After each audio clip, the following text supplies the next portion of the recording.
What's up, everyone? This is Lashard Binkley, and this is the Rockets Fuel Rockets Report. And on today's episode, we're going to be doing something a little bit different. We're going to be giving you four players that I think can has a chance to actually have a major achievement this year, or win a major award, or lead the league in a major stat category. Of course, the Rockets brought in several new players this off season, so I want to give you my opinion on who I think that can, win these awards, have these major achievements, because I think the Rockets will improve next year.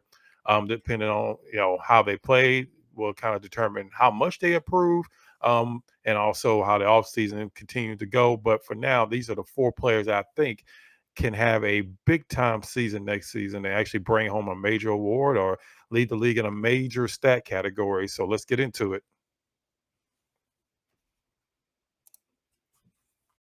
Got to get it in. Dustin Smith. Jabari for three and the win. Yeah! He got it!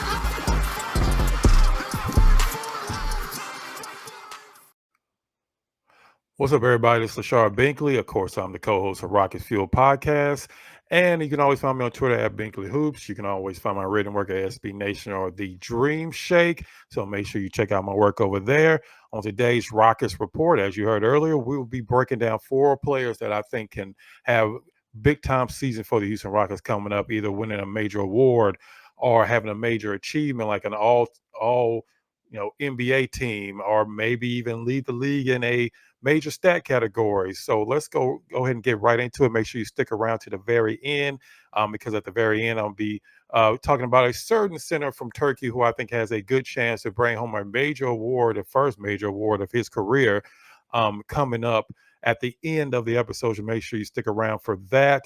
Also, make sure you hit that subscribe button, hit the like button right now, please, because that definitely helps us overall as a channel and continue to bring you great content, different content outside of just bringing you podcasts, which of course is also a good thing because we have some major guests coming up the next few weeks. We have Saturday, we have Nate Griffin from Fox 26, and then we have Craig Ackerman the following week coming on the show. We're going to be talking about all things off season and, of course, Summer League that kicks off tomorrow. So, a lot of great things to talk about. So, make sure you hit that subscribe button for me and the like button, also notification, because that definitely helps out the channel. We're over 300 subscribers in less than 2 months, so we definitely appreciate that. But let's get right into the video. And the very first player I'll be talking about is one of the newest Rocket player and the only max contract Rockets player on the team, and that is Fred VanVleet. When you talk about Fred VanVleet, you don't talk a lot about his overall game. It's usually talking about his offensive games, a little bit about his playmaking, mostly about his shooting. But Fred VanVleet is more than just a shooter, something I've talked about several times before. Some we talked about with Vivek Jacob of Raptors.com and Locked On Raptors on our last podcast. He talked about how good he is on the defensive end, something that a lot of people don't talk about, something that needs to be talked about more. Um, One of the things that you notice about Fred VanVleet when you look at his numbers is the last few seasons he has either been number one in deflections or he's been top three in overall and deflections per game. That is huge for anybody, especially someone that is 6'1", generously 6'1", and a smaller guard in the league that doesn't really rely on his athleticism. He is one of the better defenders in the league, especially when it comes to getting his hands on loose balls, getting his hands in the different plays, breaking up plays. Doesn't matter who he's going against, whether it's Steph Curry, whether it's Giannis. Doesn't matter who he's going against. He manages to always be able to swipe down on the ball. His hands are always moving. That's the thing I know about Fred VanVleet when I'm doing his research. His hands are always up. He's always active. He's always playing the passing lanes. He doesn't give up on plays. And that's something that the Rockets sorely need. As we know, the Rockets have been one of the worst defensive teams the last few years. And of course, defense isn't always just about steals and blocks. Those are the major categories. But you can tell something when somebody's getting in there and getting deflections. It's not just steals, it's deflections. And that doesn't mean that he's always the one getting the numbers for the steals. He may get a deflection and somebody else is getting the actual steal, and you may not even notice that unless you look at these deflection numbers, like I just told you about, that he's, like I said, at the top of the league every single year in deflections, which is just huge for a guard to be able to, that he's going to be giving his all on every single defensive play. That's something that they absolutely need. But the category I think he actually can lead the league in next year is steals. If you go back through his numbers, you look at the numbers here, he has been at the top. He's been top six in steals the last couple of seasons. He was number two, tied for number two last year at 1.8. I think he actually has a good chance to actually lead the league in steals this upcoming season because I think now he may take even more chances on defense. We know that Ime is definitely also a defensive minded coach. He's going to encourage his players to go out there and play hard. And also, Fred VanVleet is going to go out there to try to prove that, hey, I'm worth this max contract. And I think that this season he's going to actually have over 2 steals a game. Something I mentioned in previous podcasts, he was one vote away a couple of years ago from being on the All NBA defensive team. I mean, think about some of the good defensive guards in the league.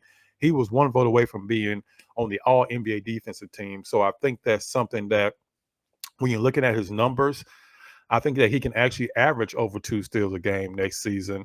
And that, last year, the number one in steals was 1.9. I think he can actually get over 2 steals a game next season. And that will actually lead the league in steals, I think, for this upcoming season. So I think he has a good chance to be the number one um, player in the league when it comes to steals per game. The next player I want to talk about is actually another one of the newer Rockets, but he hasn't actually played an NBA game yet, and that's Amin Thompson. Um, when Amin Thompson was drafted, a lot of people didn't know whether the Rockets were going to still bring in a starting point guard and have him come off the bench or bring in a veteran point guard and have him run behind Amin Thompson. But as we saw now, Fred VanVleet, the person I just talked about, is going to be the starting point guard. It's a 100% chance he's going to be the starting point guard. And there's a small chance that Amin Thompson could possibly play small forward, but I don't think he's going to be starting. I think he's still going to have a major role off the bench.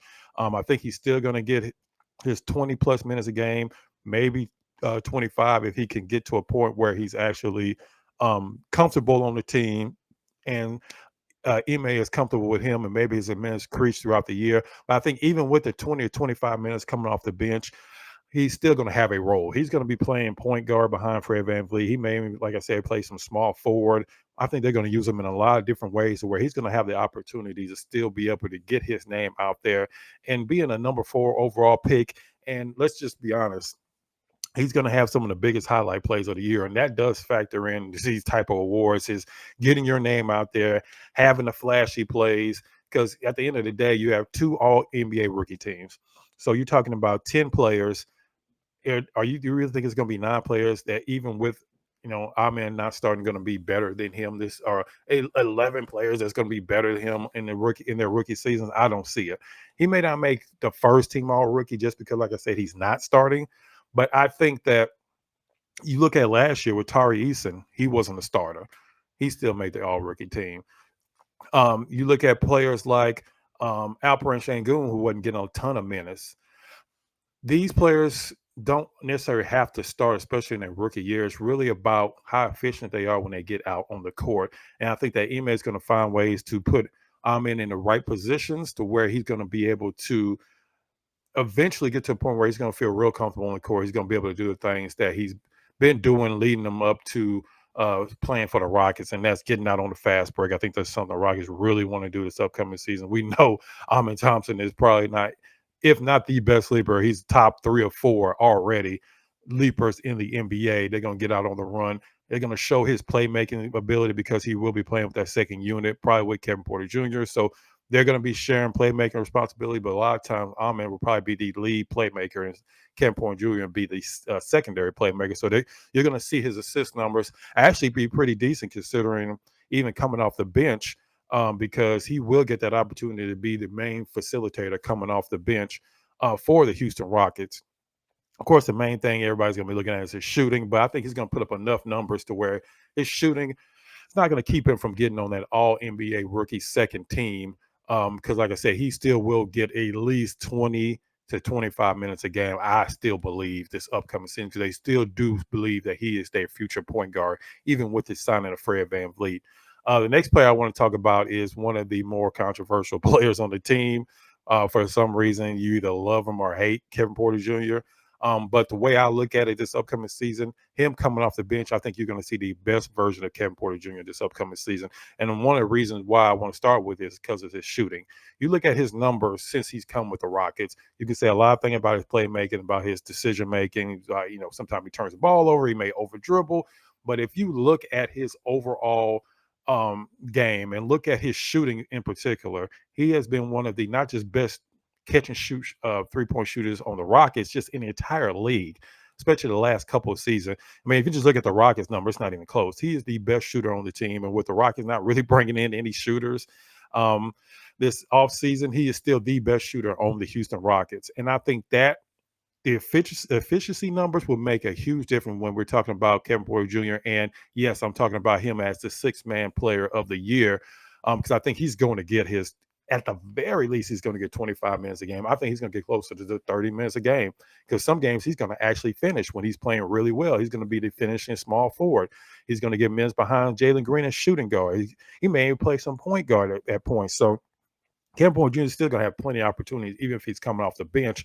And I think that his three-point shooting is really going to stand out, especially on a team that's going to be better, but still doesn't have a lot of shooting. He's still going to be their best shooter on the team. And if he's still shooting 43, 44, 45% catch and shoot numbers from three-point range, I think it's going to be huge because I think his attempts are actually possibly going to go up because Ime is going to use him a lot more than Coach Silas did in his time with the Houston Rockets. I think Ime is going to really put that into the playbook to where Kevin Porter Jr. is going to get a lot more catch and shoot opportunities.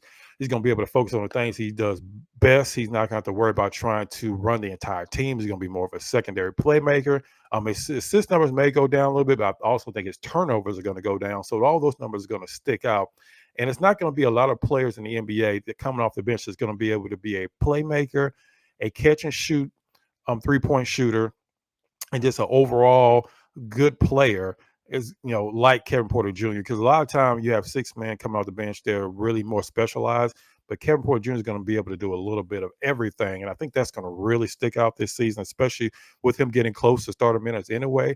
I think he has a really good chance to bring home that six-man title.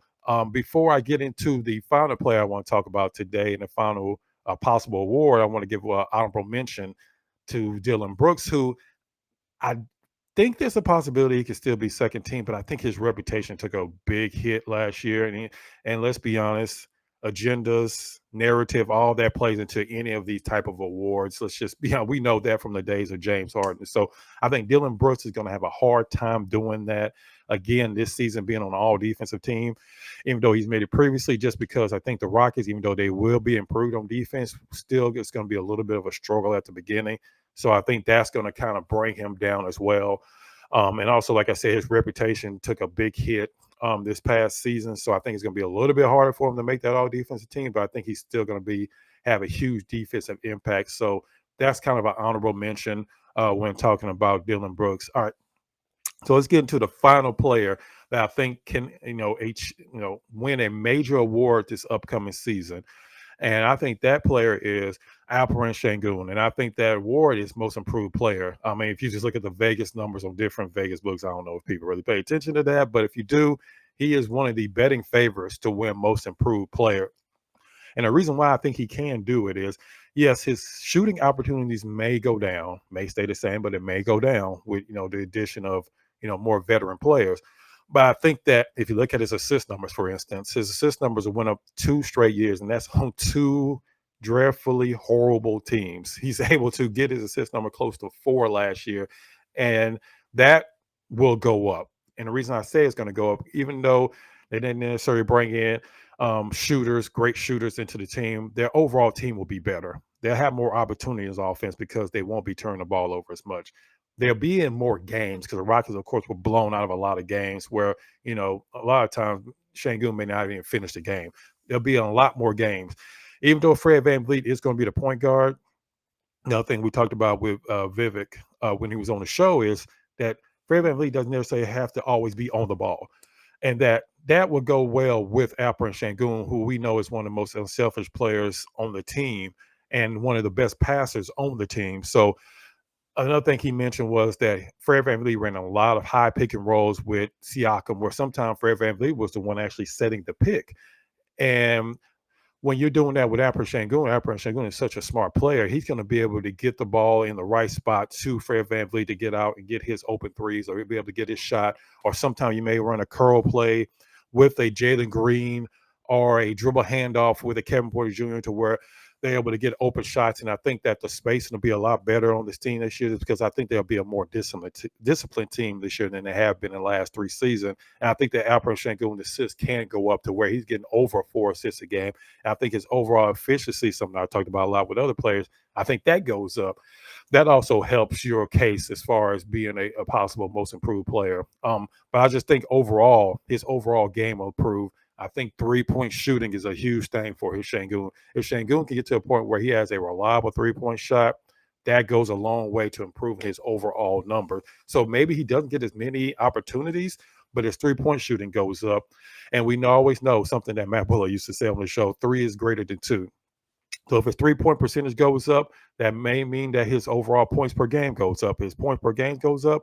We know that some writers don't necessarily always look at every single game, but they look at those numbers. So if those numbers are going up, I think that gives Alperen Sengun a good opportunity to actually have a chance to win Most Improved Player, because we know I think his assist number is going to go up, his 3-point shooting is going to go up. He's going to continue to be one of the best post players in the league, and he's just going to be. And if he can continue to improve his defense, he doesn't have to be a defense stopper. He doesn't have to be Jaren Jackson Jr. out of Memphis, where he's out there blocking threes at the 3-point line. He just had to be an overall good defensive player, and I think that's something that Ime is going to do because he's talked about putting Alperen Sengun in better spots, not necessarily just putting him in spots where he is a drop defender. He's going to put him in spots where he's going to have him attacking more on the outside, actually, playing better overall defense. I think that having Ime on the team is going to improve Alperen Sengun overall defense, which is just going to go all into his possible most improved player award that he could possibly bring home this season. So those are the 4 players that I think have a good chance to actually bring home some awards. I don't necessarily think that these could be the only player, but it's just the ones I think that have the best chance when you're talking about leading the league in a certain stat, or being on an all-rookie team, or winning most improved or sixth man. I just think these are the players that stick out for me when it comes to the Rockets when we're talking about overall improvement. Of course, we're going to be continuing to bring you great shows coming up. Like I said, we have a great podcast coming up this weekend with Nate Griffin. So make sure you check that out. Next week, we have Craig Ackerman, the voice of the Houston Rockets, will be coming on the show. So we appreciate everybody that jumps on, subscribes to the page, gives us a like, hits that notification bell, because that helps us continue to try to improve the video and continue to bring you more videos outside of just podcasts, because we want to bring you more content throughout this entire offseason. Like I said, I appreciate the support, and make sure you check out the next episode of Rockets Fuel Rocket Report.